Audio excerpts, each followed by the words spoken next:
Margaret. So the additional guidance, the camp handbook has been revised for 2025. That's your Bible. Again, you will see the link to that on Padlet.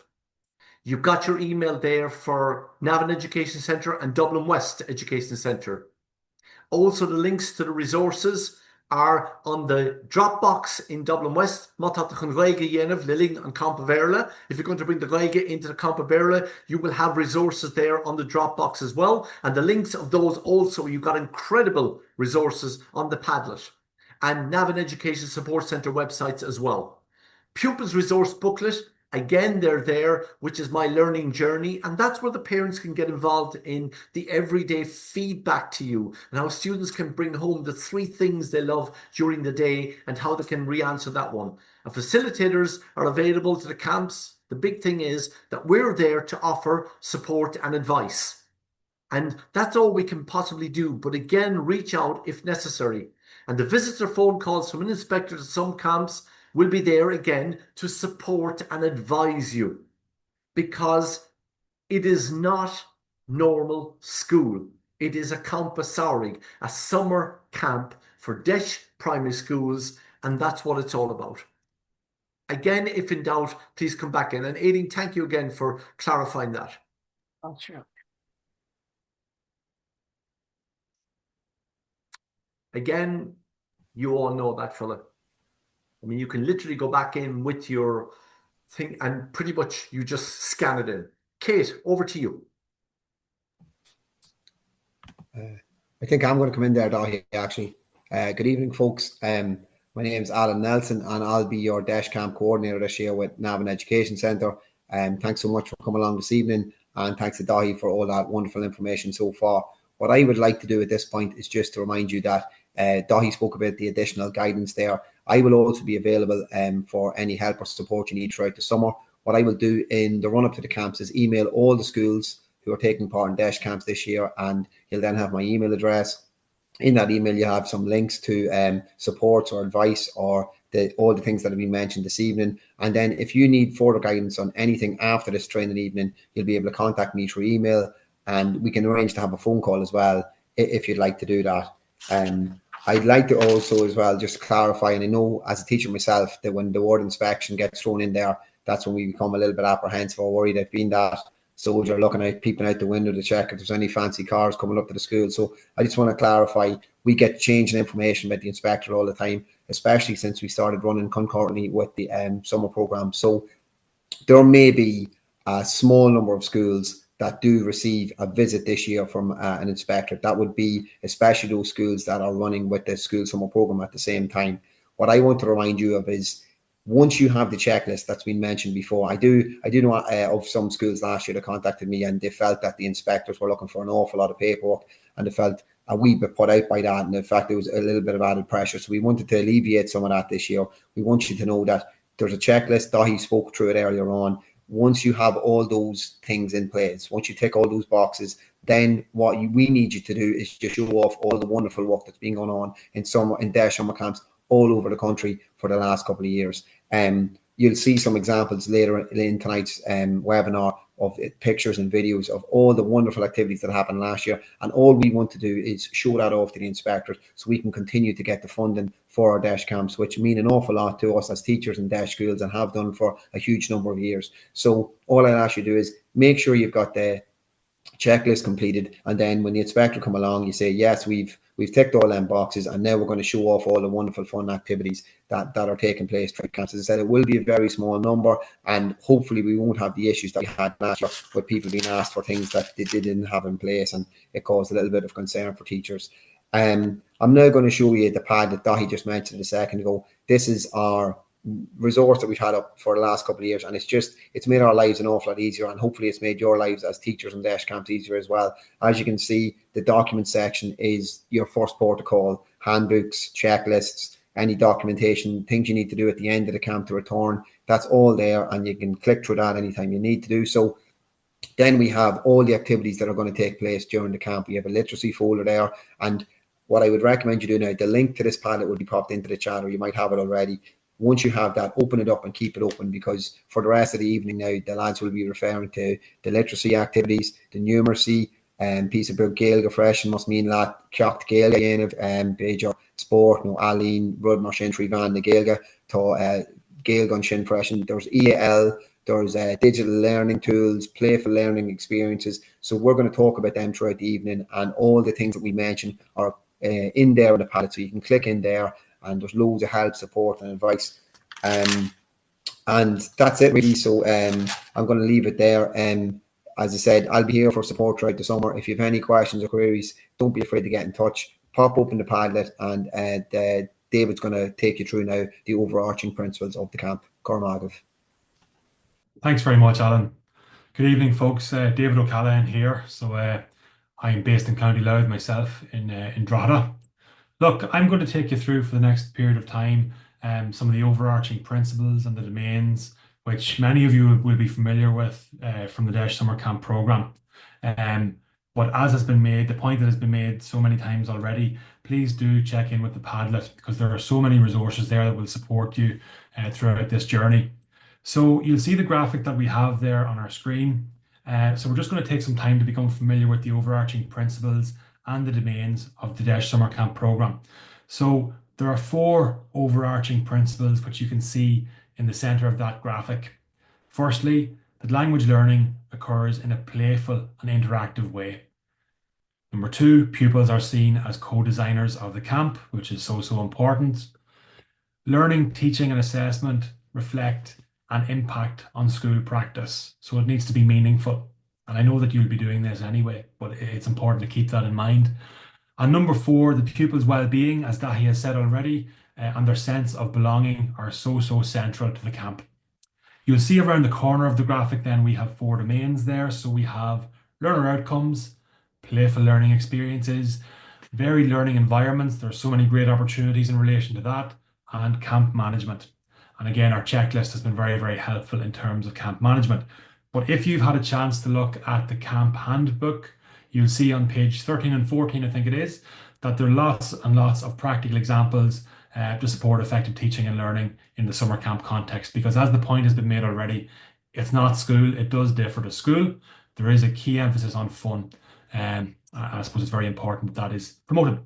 So we're going to take a look at key considerations for successful camp management. But even before we get into the material on this slide, your checklist is your first and foremost your place to start in this regard. But we will look at some points just to keep in mind as well.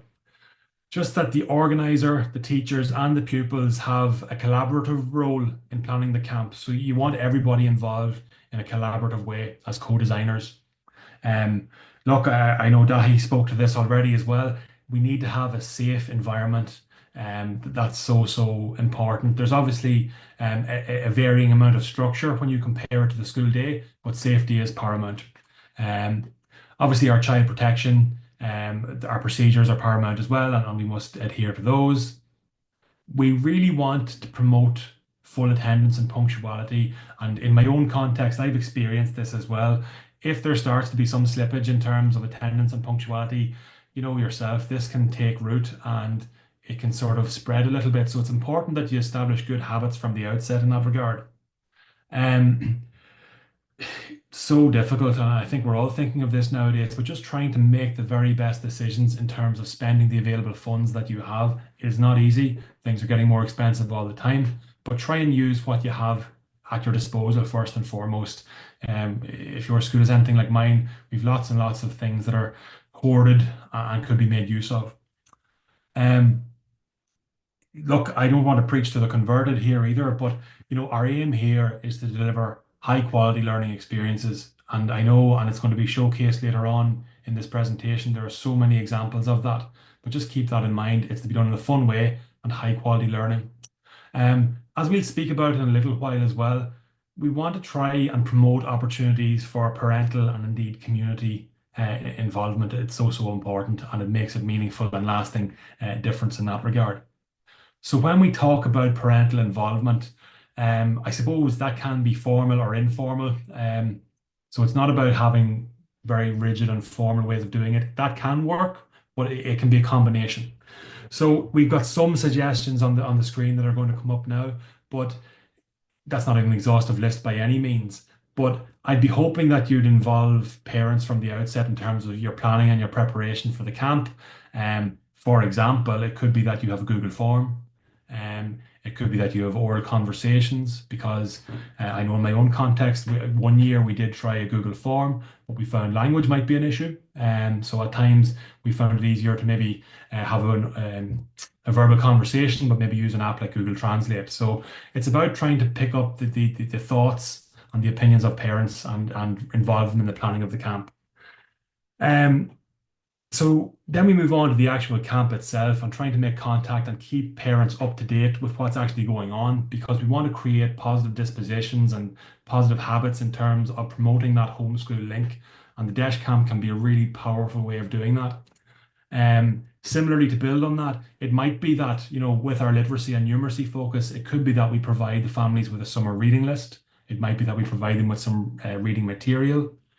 Maybe it's if the weather is fine that we, scaffold the family to maybe create some sort of a mini maths trail at home. I've seen examples of that in the past. Um, Quite often you would be inviting parents into maybe a show and tell or maybe a library visit or some sort of a performance that you might have. I know something that does promote parental involvement quite a lot could be, for example, a raffle or maybe some baking, kind of a bake sale type thing. Um, and maybe towards the end of the week, you could host maybe some sort of a fun activity where parents might come in and I suppose take part in activities along with their children. So, look, you can see what we're trying to get at here in terms of promoting those positive dispositions. And, for example, a HSCL teacher can be a really great asset in terms of making suggestions that will work in your context. So we'll move on to our success criteria for learner outcomes. So learner outcomes need to be and should be directly related to the pupil's identified needs, whether that be in literacy or numeracy. But while that does sound heavy and paper intensive, what we all need to remember is our school's DEIS plan. Okay, so you will have done an awful lot of the heavy lifting on this through your school's DEIS plan. So it's important to keep that in mind. So you're not starting from zero in any manner or means. Pupils can reflect on their own learning, and to try and scaffold and facilitate this, you will see on the Padlet there's a pupil reflective diary, my summer camp learning journey, it's called. And this is not totally prescriptive. You might use some of it, you might use all of it, but it should be useful to encourage the pupils to reflect on what it is that they've been learning. As previously mentioned in the early slides, we talked about the vision from the summer camp, the importance of motivation and choice, and therefore fun to encourage that motivation is just so important. And as we all know, pupils are motivated as learners when they feel that they're achieving something. And that speaks to our overall principle there of having pupils as co-designers of the camp. Because from the outset, you're promoting and you're stimulating that, sense of ownership there, that they really want to get involved and they want to see it do well. And I suppose it speaks to the overall sense of affirmation and supporting their well-being. So that can be really useful as well. It's important there just to follow the points on the screen as well, that our planned learning outcomes do make meaningful links with the work of the school. So by that, it does speak to the whole concept of going back to your DEIS plan. So if there's a focus in your DEIS plan about oral language, for example, about maybe speaking and listening skills, well, then hopefully you might spend some time on that in your DEIS camp. It would make a lot of sense.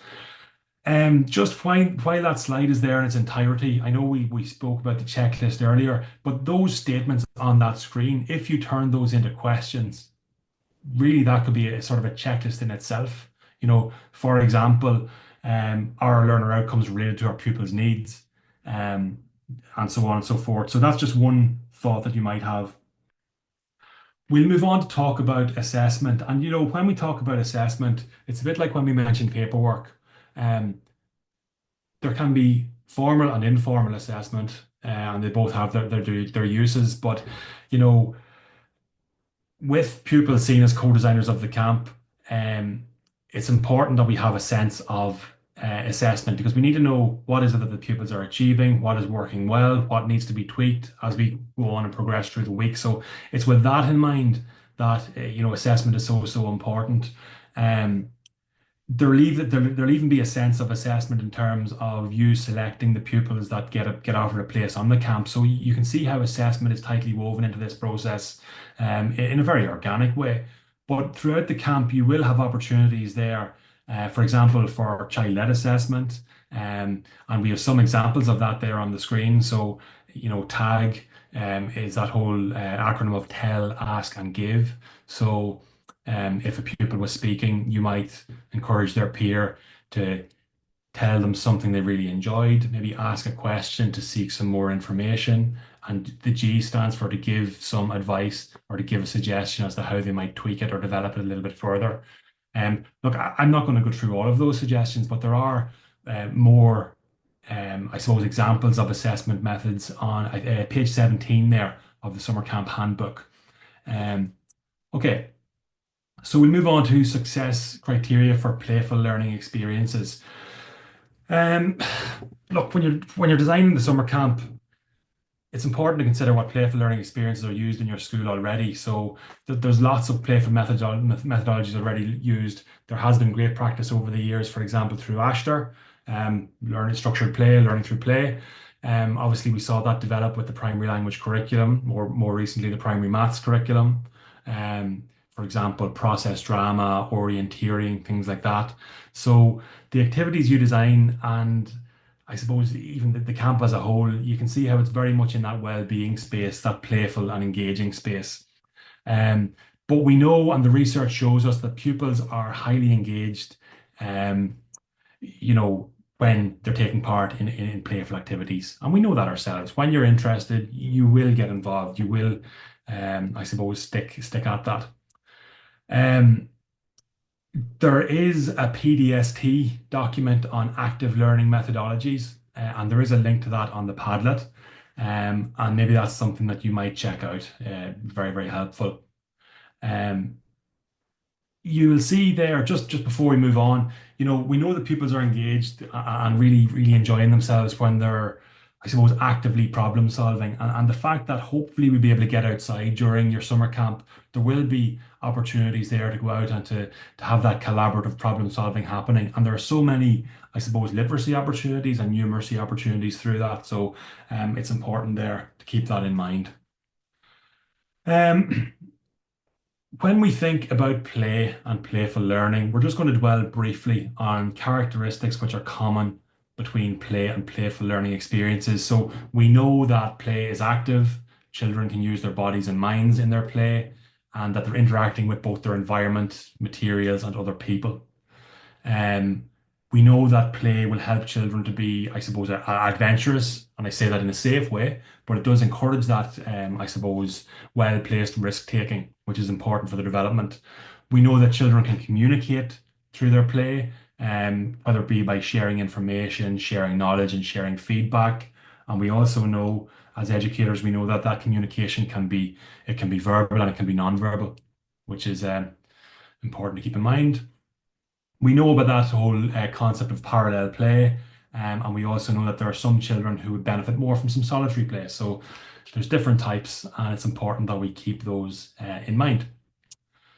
So when we think about the teacher's role then in promoting and scaffolding playful learning, and again, I know that this is well known among you already, but there's a few important things there that I suppose that the teacher has a good pedagogical content knowledge in terms of being able to think about what is it, that the children need to know, and how can I do that in a playful way. Things that we know already, like, using that open-ended questioning to try and promote that use of language, trying to make use of the resources you have around you, creating scenarios that are of interest to pupils, and then just look. Yes, safety is important, but the key point in this slide, in my view, is just that sense of fun and letting your guard down, and as Dahi said at the outset, it is referenced here very well that it's expected that everybody has fun throughout this process. Okay, so that's very, very important. So if we think about encouraging playfulness in maths, I suppose, most of us, if not all of us, have had our primary maths curriculum training at this stage. So we've been hearing quite a lot of this, and we're probably using a lot of this day in, day out, which is beneficial. Um, but when we think about the concepts on the screen there, and we have a graphic on the left-hand side, in terms of promoting maths talk, cognitively challenging tasks, encouraging mathematical modeling, encouraging playfulness, and fostering productive disposition. They're not hierarchical in nature, though, and they're not exhaustive. There could be more. And that's why that graphic there, you'll notice the white spaces around it do give scope that we take our own pedagogical practice into it. But what we're trying to think about there is fostering an inclusive learning environment and culture where children, I suppose, engage in rich and meaningful learning processes. So things like your maths trails, you're getting outside, I suppose, really making use of the environment around you are going to be so important. And I'm pleased to hear the examples there of using AI in that regard, because there are so many great opportunities there too. Okay, so we'll move on there, please, Kate. So we want to highlight the learning outcome STEM in the primary maths curriculum. So I suppose the sentence STEM, it comes up, and it did come up in the primary language curriculum as well. That whole thing of through appropriate, playful, and engaging learning experiences. And we noticed that that's throughout the curriculum, because there was a perception maybe in the early years of the primary language curriculum that playful learning experience would only be in the junior classes. But the curriculum now states very clearly that playful and engaging is throughout the curriculum for all children. So with that in mind, we're well placed in the summer camp program to be really going for that playful mathematical learning where children will feel more engaged. It's less threatening, and it does encourage that sense of risk taking. With that in mind, I am going to pass you over to Ultan for examples of numeracy activities that have been used in previous camps. Thanks, Ultan. Thanks, David, for that. Thanks, everyone. I was distracted there answering questions on the Q&A. So lots of questions coming in, so thanks for them. And I hope we're answering them to your satisfaction. There's sometimes a bit of confusion between sometimes what the department says, but it's uptake sometimes more than anything else. So we'll hopefully get to them all by the end of the session this evening. So just on the playful maths, I suppose it goes back to what we were saying at the start, that this thing is supposed to be fun. It's supposed to be a bit of crack for both the teachers and the children. So at the session we had last week on the session Gaeilge, Sean and Cohen went through some stuff that was very interesting.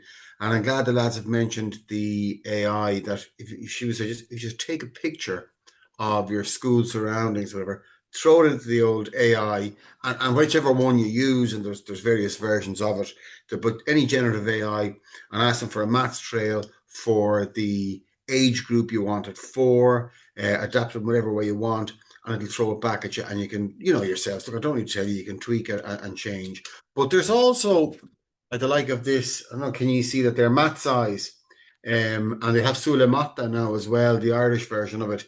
And that's putting together a trail, and they have it on their website, guys. If you just Google maths eyes, you'll see it there, how to make a maths trail. Maybe it's worthwhile, and I know GenAI is great, but maybe it's worthwhile getting the kids to make their own maths trails for each other. So, that can be an activity in itself. It doesn't have to be the teachers to come up with 100 wonderful ideas every day. Get the kids to come up with them. So the older kids could do it for the younger kids. And, it's quite, your teachers, you know what to do there, but make it fun. So activities they would have done on other camps, your post office, your shop, the regular stuff. You don't have to be reinventing the wheel, but the kids love doing this, and you can make a competition out of putting up your price list, the most attractive price list, what price is going to get more customers. You can draw in the language here, guys, and you can bring in the Gaeilge if you'd like as well, and have that fitcha into your maths activities. Also, what's useful in all these things is prizes. So if you get a load of little cheap prizes, yourselves, guys, they don't have to be very important or very fancy. It's the fact that they've won that prize. So, you know, the best poster, the poster that shows the best maths, the poster that shows the most complicated sum, the poster that shows the most frequent use of subtraction, whatever it is, you can throw them in and the kids are going at it. It's important in all these activities, and please God in heaven that there will be good weather for the camps, the children outside. Outside as much as you can. And one of the schools that we had a competition on building their own games around shapes, size, area, and they had a different one each day. So, for example, out in their schoolyard, they had a kind of a wild area where there was trees and bushes and that they were asking the kids, look at all the bits that's fallen down there, make a game using 3 numbers and subtraction. Make a game using 4 numbers and addition, and to use leaves or stones or pebbles, whatever they could make them. And look, it filled a half an hour. The kids were actively involved. There was a prize at the end, and they had to do all the presentation. So this group had to stand up and present to this other group and what have you. And it was wonderfully active. So you have the language and the numeracy fitcha fucha together, and it's outside. So we try and get them outside as much as ever we can. And from our point of view, when you run your camp, it tires them out a bit too, which is great. On the days it's not sunny, you're inside, you've got your dominoes and your board games. You can see in the sample there, and a lot of schools would have these B-bots. If you don't have the B-bots, you can rent them from your local education centre. And there's other maths equipment depending on education centres and what they have. But contact your local education centre, see what maths equipment they got, and you can rent that off them free of charge for your summer camp. So do have a little look around. You see in the photographs here too, they're indoors. Obviously, it's raining outside. Some things we can overlook are areas of mathematics. We always think of arithmetic, but there's other areas of mathematics that you can draw in. And the kids there have used chalks for shapes, area. You know, you don't have to have an awful lot. A couple of rulers and a piece of string, and you're all into it there. One of the schools I saw, they were in on a rainy day. They brought the kids into the hall, and you know that stock of musty owl sports equipment in the hall. So there was owl hurls, and there was bits of plastic golf clubs, uni-hawk sticks, there was balls, there was cones, there was everything. And they got the kids organising it in groups of whatever the numbers were, and the smaller kids were doing that under supervision, the bigger kids, and the bigger kids had to do the follow-on bit. And it was absolutely fantastic. But by the end of it, did all the sports equipment in the school organised as well. So the principal was chuffed that everything was neat and tidy.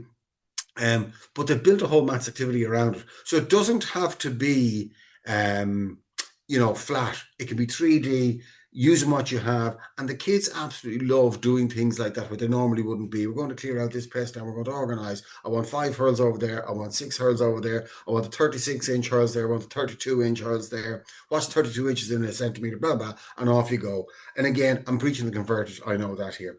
So look at it. There's plenty of examples, and they'll be in the slides that you can have a look at later on.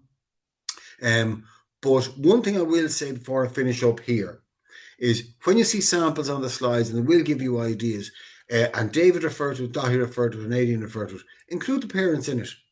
So, one of the best ways to interact with the parents, get feedback from parents, is just to be present with them. So in the morning time, if you can at all, be outside when the kids are coming in, chatting to parents, and in the afternoon when they're heading away, be outside, hang around, and even if it's a 20-second conversation, he was very good today, he was really getting into the maths, you might do a little bit of him at home on blah, blah, blah, blah. He really enjoyed playing with the sand, or he really enjoyed, possing with the water. You might do a bit more of that with him at home.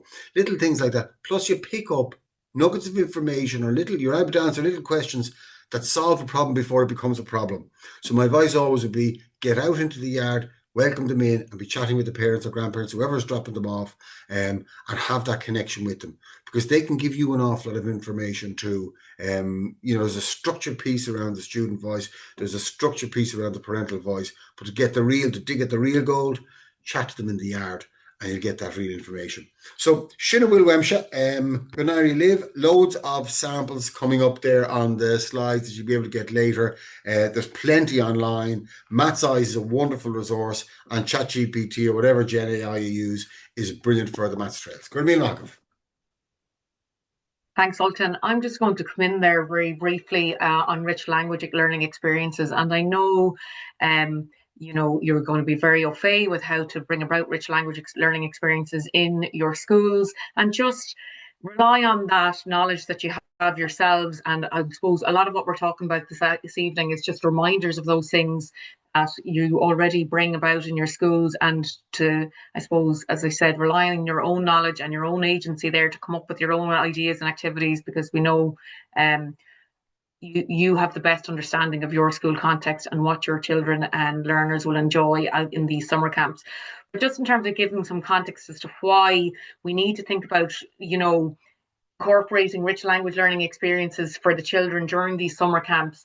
And just to set a bit of context, so if you look there at that statistic there around a child from age 6, a typical child from a mid-ranking socioeconomic background will know about 10,000 to 11,000 words, whereas their counterpart from a socially disadvantaged background may know as few as 2,500 words. So I suppose we're really trying to create kind of equitable opportunities for these children in the summer camps by exposing them to rich language experiences.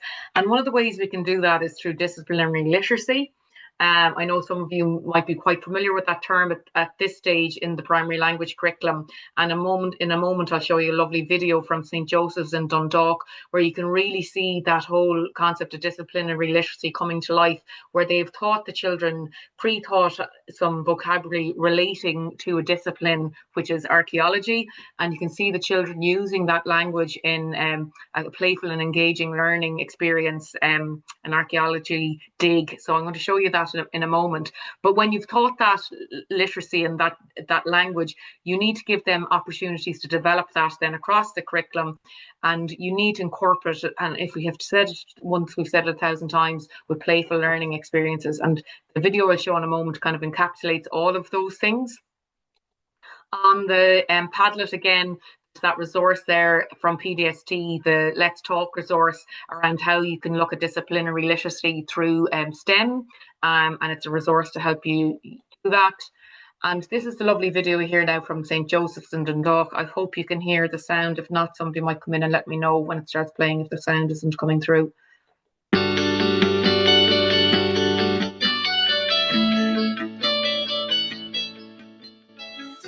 We are working a lot on our history skills in school this year. Last year we set up the school museum, and we have lots of artifacts, and we have timelines in every classroom. So when summer camp came, we decided to do a history project.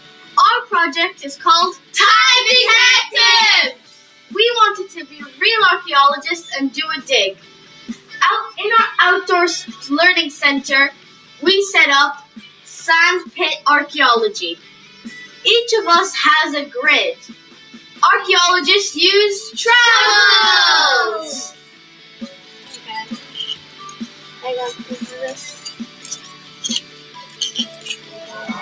As soon as we touch an artifact, we begin removing the sand. We put the sand into the sieve to make sure we didn't miss any small artifacts. Next, we put the spoil in the spoil box.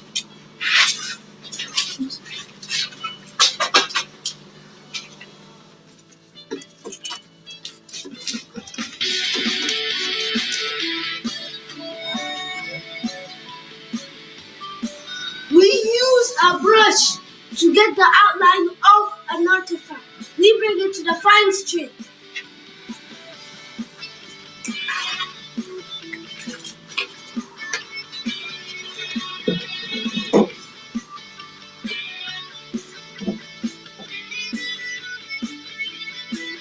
Finally, we will record our findings and describe exactly what they were. We will label them in the classroom. We try to guess based on the artifact who they belong to, but this time, it's 8 degrees!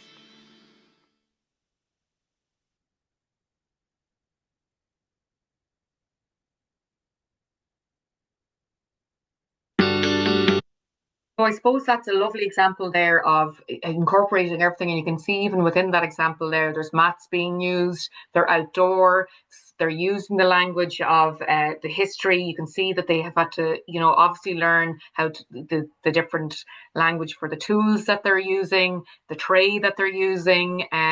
So one of the approaches that's also being used here is the communicative approach. And if you think about the communicative approach, we're very familiar with this in terms of maybe second language learning and the teaching of Gaeilge. But if we think about it here, you're thinking about we need to motivate the children. You need maybe to pre-teach some vocabulary, some phrases, and that can be done by reciting and repeating. And then we have to give them in the communicative phase the opportunity to use and practice that language. And we could see that in action there in the video there, where they were given some opportunity to practice that vocabulary, but they could also be doing that through communicative games, role play, and social interactions. And then the post-communicative phase is where we embed the language and we think about how we can constantly give them opportunities for enrichment, revising, and I suppose that constant bringing the language back in consistently after we've given those opportunities for the communicative stage and the pre-communicative stage. On the Padlet, there is a link to the CLIL resources there that are available from IDGE as well. So again, not to be forgetting about the Gaeilge and trying to incorporate that in there. There's lots of lovely activities that you could think about doing Srivan na Gaeilge, like the yoga I can even see there up on the screen. Some of you may be very familiar with that very good resource there, that's Sprag an Gaeilge l'Esprit. Lots of lovely activities there that you could think about for incorporating the Gaeilge through your summer camp. Again, making use of your library resources, and it's really important, I think, something that, in a DEIS school, when we're thinking about involving parents, time home from the local library might be a good way of getting the parents to engage with the library as well, or maybe that they come into the library and they meet the librarian who can kind of talk them through the resources that are available in the library for the children, and how the librarian can actually support the families in choosing books and appropriate books. I know myself, when I go into a library, one of the libraries that I used to live locally to was Tala, fabulous library. But it was even daunting for me to go in there to try and find books for my children, because I wasn't sure of what books they might like, who were the authors. So, it needs to be kind of, there are fantastic resources that are there for the schools and the communities. And if we could maybe get the parents into the library so that they can see what's available, and I suppose the link with the librarian there being really important, that they're teed up to chat with the parents and to be very welcoming, and I suppose to explain their role and how they can support in finding books and all the other resources and activities that now libraries offer. I know they're in Tala Library as well. They did actually one time have a lovely archaeological dig going on that anybody could show up to for free. And they've lovely, groups as well for parents and children to attend. So the local library is a fantastic resource for children and parents. And if we could maybe try and make those connections through the summer camp and highlight that to parents, it would be well worth it. Some considerations for EAL learners. So within the role that I work in, and I'm the senior leader for primary inclusive education in IDGE, my team would very much work in this space around EAL learners, and we would often say within schools that it's really important that we provide multiple means of engagement and expression for EAL learners. So as much as possible that they get to engage with their peers through multiple means of engagement and expression. And that can include simple things like dance, song, role play, mime, outdoor sports, and to be thinking of maybe sometimes language skills of those pupils. If their English, for example, is not that well developed, then that they get playful experiences that require low level language, let's say, to engage with the activity. So games such as Snap, or you're outside kicking a football, that they don't need to use a lot of language to engage in, and because it is supposed to be fun for them as well, and we're thinking about that as well, and trying to create that sense of belonging and well-being for them while they're in the camp as well is very important. when you are engaging them in learning experience, to repeat, reuse, and highlight key vocabulary and phrases during those experiences for the children. So, for example, if you're out playing football, you're going to think about, right, it's kick is maybe the word that I'm going to pre-teach this child, and when they're out there, I'm going to use this word as much as possible. So I'm like, kick the ball, that's a great kick. Who kicked that ball there? Can somebody do the kick out now? So that they're hearing lots and lots of times being used. It's important as well, and schools will have these to hand, whatever translation tools and software that you have for the normal course of the school year, that you would also avail of them during the summer camp as well, not only for the children, but also for communicating with the parents of the children. We would say that it's so important that we value the home language of all the learners in our school and look at them from a strengths-based approach. We know that children transfer skills from one language to the other, so it is never appropriate to ask a child not to speak in their home language and to use English or Gaeilge only. We would always look for opportunities for them to use their home language, because as they develop skills in their home language, those skills are transferable across to other languages such as English and Gaeilge, and we should think of this as a strength that these children have rather than a deficit. And lastly, just to be mindful that if a child is trying to use a second language or a third, what might be a third or fourth language for them all day, if that is English, or if they're in Gaeilge camps and they are trying to work through that language all day and communicate through that language all day, they might need some brain breaks through the day. And that might look like they have some books in their home language that they can engage in. There is Lote for Kids is on the Padlet there. That's a library resource that most libraries are signed up to. And if they're not, get onto your local library and ask them, could they sign up to Lote for Kids? And that is a resource where there's books in many, many, many languages. And just hooking a child up to an iPad with a set of headphones to listen to a story in their own language provides the child with that brain break, or let them sit with somebody who speaks their own language for the lunch break or whatever it is. Because if you can imagine yourself, put yourself, I suppose, in the shoes of that child that is in a classroom. If you were all day in a Polish school yourself, how exhausted your own brain would be trying to communicate for the full day. So there are some examples of playful literacy and EAL activities, and Aideen might like to come in there and just talk us through a few of those that have been in camps last year and the last number of years. And we've some photographs there of some of those activities happening as well. Sure, Kate, thank you so much. And these slides, the slides will be shared with you all. They'll be available on the website as well. But these slides for me really say it all. I mean, we can sit here year after year and hand you supports, but actually what's happening out in camps is far more potent. The activities, the level of innovation, the photos tell a million stories. The children look so happy, so engaged. It's their own language. And if we're looking for inspiration and ideas, then the best place to look is in the camps themselves, where these images are telling all of the stories. We thank you so much for sharing your stories with us, and it's our privilege to share them back with you tonight. We hope some of you recognise your camps and your students there. You have a brilliant montage of what great literacy in Irish classrooms is all about. These activities are really engaging, social and playful, so many great ideas. Visiting libraries, writing scripts, recording podcasts, creating recipes, designing logos for food stalls, composing camp wraps, mottos, writing directions, investigating place names on your town trails, doing shop name surveys, presenting your own movies and documentaries.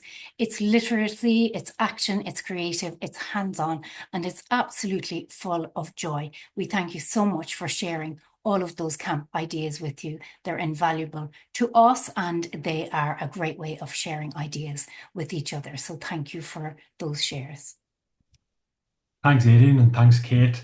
And look, folks, I know that day in, day out, we all use lots of, whether it be apps, interactive platforms that are really, really useful in terms of developing the curiosity, creativity, critical thinking of our pupils. But on this slide, we have some examples which you may or may not know of. I just want to take a whistle-stop tour through some of those. So, for example, if tours out of the school for whatever reason, based on your context, are not a possibility, you might want to make use of platforms like Google Arts and Culture, where you might be able to do a virtual tour of a museum around the world in a particular location. It can help children learn about different cultures, art, history. And you'll notice on our Padlet as well, there's also a link to virtual museum tours within Ireland as well, which might be helpful. Then you have apps for digital storytelling like Book Creator or Storybird, and they can help children to, I suppose, showcase their stories as well. The great sense of achievement when they create a story on Book Creator, for example. There's also, as Kate mentioned, there's so many opportunities for online stories, whether it be in English, Gaeilge, or any other language. As she mentioned, Loat for Kids already. We have digital scavenger hunts. You will see links for those on the Padlet. There's lots of nature exploration apps like iNaturalist or Seek. And again, there are links there too. You have stop motion software. If you may have heard of this already. One example is Coma Coma. It's very accessible, it's available for free, and it's on our Padlet. So that can be a great sense of achievement. It can help with collaboration, and it can be just a great sense of fun, which can provide something to showcase perhaps to parents towards the end of the camp as well. And look, there's also various robotics kits. I know Ultan mentioned that many of those are available to borrow from various education centres as well. So there might be opportunities for that as well. If we take just a few moments to dwell on success criteria for varied learning environments. So I suppose in a nutshell, we're trying to extend this program beyond just the classroom. We're trying to build on that whole inquiry-based and experiential learning. And we want to have a focus on our learning outcomes. Now, we do have to be careful and we should consider things like making sure it's a welcome, comfortable and safe space, that it's a space that will promote creativity. For example, not beside a busy road, as would be very close to my school. We did try and put an outdoor classroom in one area of our school site, and we learned the hard way that it wasn't in the right location. So maybe those sorts of things can be very helpful. You also want, wherever the varied learning environment is, you want it to be conducive to developing social skills. And maybe there's enough space for all children to be there. That's not isolating anybody, for example. So there's lots of different considerations to think of. There are more suggestions for this on the Padlet, for example, for science trails or maths trails or whatever. So please do take some time to look at those. I'm going to hand you briefly back to Aideen because she has some examples of varied learning environments from previous camps also. Thank you so much, David. And again, a slide that tells a million stories here. And these stories are all your stories again from last year. And I can't tell you, when all of the imagery and footage was shared from last year's camps, I'm absolutely in awe of what people are doing out there in support of their camps. You are high-end innovators and you know your students better than anybody. You know your environment better than anybody. And you certainly have been using that environment to the best of your ability, whether it's inviting people in for job talks or men's shed workshops, circus skills, drama. There were even a couple of arrests, I think, by the Gardaí, or heading out into the wider community to your forest areas, beach trails, cafes, fire stations, doing history trails, river walks, farm and park visits feature heavily. You've also shared with us some of the best uses of the school environment itself, the yard spaces, setting up designated play areas for maths, using the ground space as chalkboards, getting creative in the school garden, or setting up simple planting areas, decorating notice boards and gallery spaces indoors, creating reading huts, quiet corners, buddy benches, costume and play areas, all of which can be used and maintained for the benefit of the whole school once they return the next term. And that really develops the children's sense of belonging. They have ownership of their own learning space, and they've contributed that to the whole school community when they've returned to school in September. And I suppose that links really strongly with the wellbeing strands that also interlink with the camps.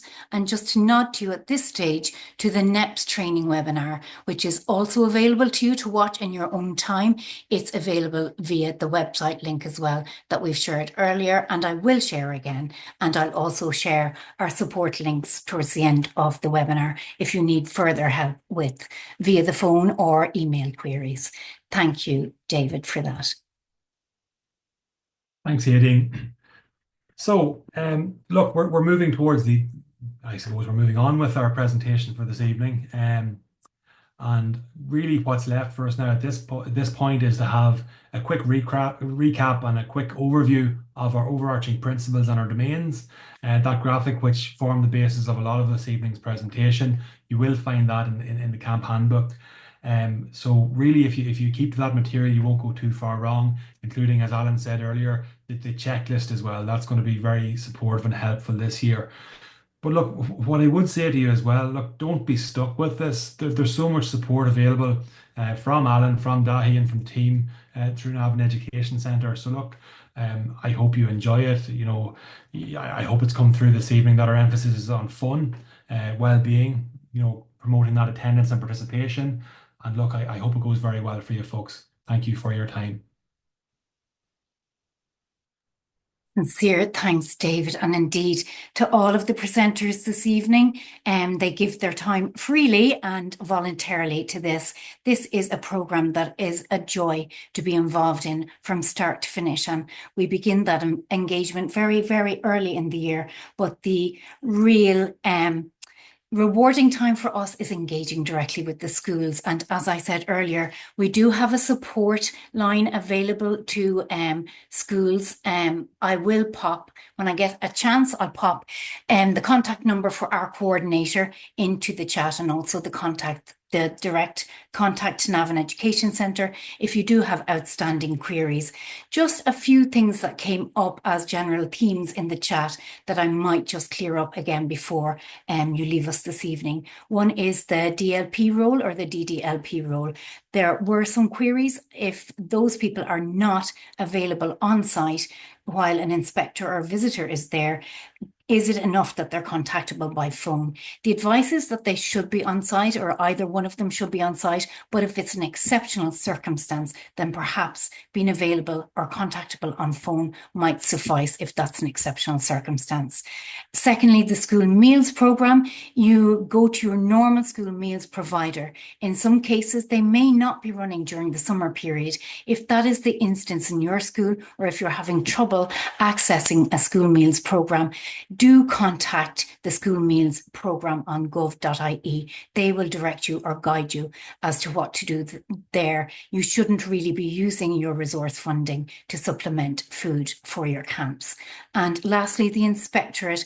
There were some queries about the inspectorate making phone calls this year. This has not been clarified with us. As far as we're aware, the normal inspectorate visits will occur, but we do know, and it is stressed, and in all of our meetings it's stressed, that this is a supportive role. They're not out there to inspect high-end lesson plans or anything like that. They're there in a supportive role. That's the remit that they have in visiting the camps. So at this juncture, I would just like to say thank you so much for your attendance this evening, and in particular, thank you so much for your commitment to the students in your schools. You are absolutely amazing, second to none, and year on year we see that you are totally committed to these students, and that commitment is always something that we really admire year on year. We know it's not easy. We know it's an extended school year, but the other flip side of that is the level of enjoyment and the level of reward. And that's what we also hear following on from camps as well. It's a real opportunity for those children to engage deeply and meaningfully with you, and in a more one-on-one environment, and that can be the make or break for some of these really vulnerable students. So thank you all so very much for your commitment, and we wish you the very, very best with your camps. And I will just pop those email contacts into the chat before we leave. Thank you. Agus go míle maith agah